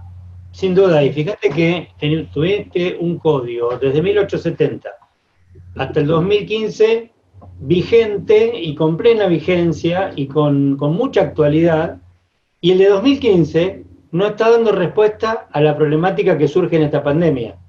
Estamos en un montón de cosas desactualizados. Y vos decís, pero este código es de ayer, ¿cómo no estaba previsto? Bueno, nos pasó por arriba la realidad y yo creo que en lo que vos decís, la creatividad es la que tiene que suplir lo que el legislador no pudo prever porque realmente esto era imprevisible, y creo que todo esto vino para quedarse. Es que es imposible que pueda prever todas las situaciones. Mira, creo que más o menos tenemos un poco, estamos en la misma época, pero yo me acuerdo que antes de que yo me recibiera de abogada, llevo 32 años de ejercicio de la profesión, las reformas no eran tan frecuentes como ahora. O sea, vos tenías una gran reforma, la 17711, las reformas grandes que sucedían cada una determinada cantidad de años. Y hoy en día estamos en eso. Fíjate que un código de fondo que tiene apenas 5 años ya no nos está dando respuesta. Por eso que un poco esta ambigüedad o esta apertura a la creatividad es necesaria en un mundo que crece y cambia mucho más rápido que hace 30 años atrás. Sí, sí. Además, todas las reformas están tendiendo a esto. Antes las leyes no cambiaban tanto. Antes, y si cambiaban, así como te digo, un requisito, una pauta que se modificaba, pero encontrabas algo que lo reemplazara. En los últimos 5, 7, 10 años, las leyes cambian de una manera tan dinámica que por eso tienen que estar librados a la creatividad. En el derecho de familia, por ejemplo, si no estuviese tan abierto a la creatividad, no podríamos resolver ni un tercio de las causas que se nos presentan, porque todos los días se está presentando un emergente nuevo. Sí. Y en el comercio electrónico y en todo ese tipo de cosas, si no ponemos un poquito de creatividad y las leyes son un poquito más abiertas a que surja un emergente de la sociedad, no podríamos resolver ni la mitad de las, ¿qué digo la mitad? Ni un tercio de las causas que se nos presentan. Sin duda hay una vorágine de cuestiones que vienen surgiendo y que ahora con la pandemia se precipitaron en forma escandalosa, ¿no? Pero siempre en el viejo código, con mucha más lentitud, y en el nuevo código, y este último tiempo en forma muy precipitada, se demuestra que la creatividad que está depositada en cada uno de los colegas que actúan en un pleito es el timón que tiene que conducir un pleito, el timón que tiene que conducir un conflicto. Los demás son todas herramientas para que el timonel se maneje. ¿Hay posibilidad de abandonarlo? Sí, absolutamente, se puede poner el piloto y que se ocupe el Estado y que vaya como vaya. Pero la verdad es que quien quiera tomar el timón tiene la posibilidad de conducir el pleito y resolverlo. Y me parece que siempre el camino es el método alternativo.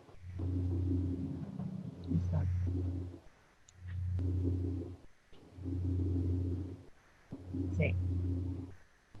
Muy bien. ¿Ha quedado alguna pregunta por ahí? ¿Algún comentario de los colegas?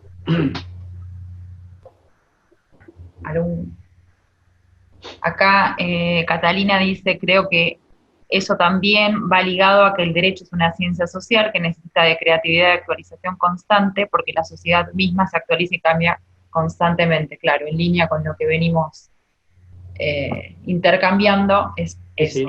Somos protagonistas y bueno, a implementar todas las herramientas y todo lo interesante de la charla con el doctor Valle. Muy bien.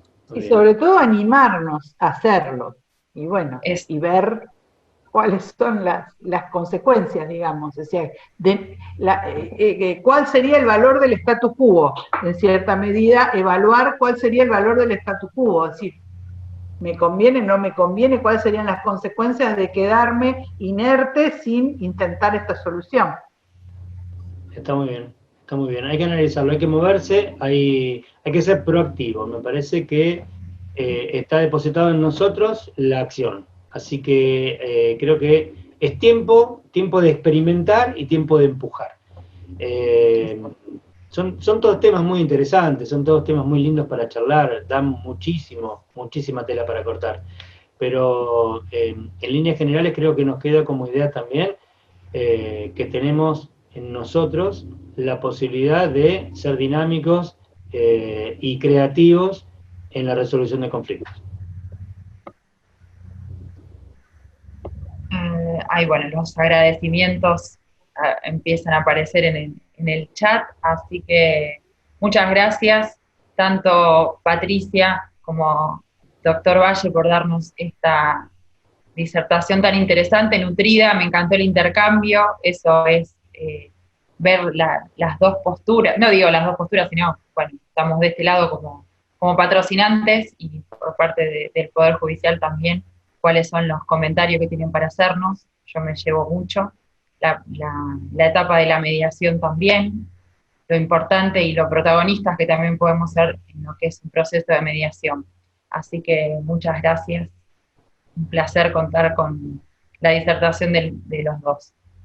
Buenísimo. Yo primero le agradezco a Patricia que se haya quedado a acompañarme para evitar que ustedes se mueran de aburrimiento conmigo. Y estoy enormemente agradecido al colegio por haber creado este espacio y a la comisión por querer tener un ratito de charla conmigo. La verdad, salgo fortalecido, salgo nutrido. Me encanta charlar con los colegas sobre los temas que a veces el día a día no nos da tiempo para explayarnos un poquito. Así que el agradecido soy yo y estoy a disposición para cuando gusten. Bueno, muchísimas gracias y ya que estamos, lo comprometemos ya para otro tema en cualquier momento. Pero cómo no, cuando quieran, soy materia dispuesta. Cómo no. Gracias. Gracias a todos. Gracias y los esperamos a todos el martes que viene. Caro, no sé si querés agregar algo. No, agradecerle a todos, agradecerle tanto al doctor Valle como a Patricia por la predisposición. la verdad que este tipo de conversaciones sirven también a lo mejor para que uno pueda salir de las estructuras o de lo que uno está acostumbrado, y siempre el aporte de todos los colegas de uno y otro lado y contando propias experiencias siempre nutre un montón. Así que agradecerle a ambos por el tiempo y a todos los participantes también por estar como siempre en cada clase. Y nos vemos el martes que viene. Gracias a ustedes. Nos vemos. Gracias. Nos vemos. Gracias.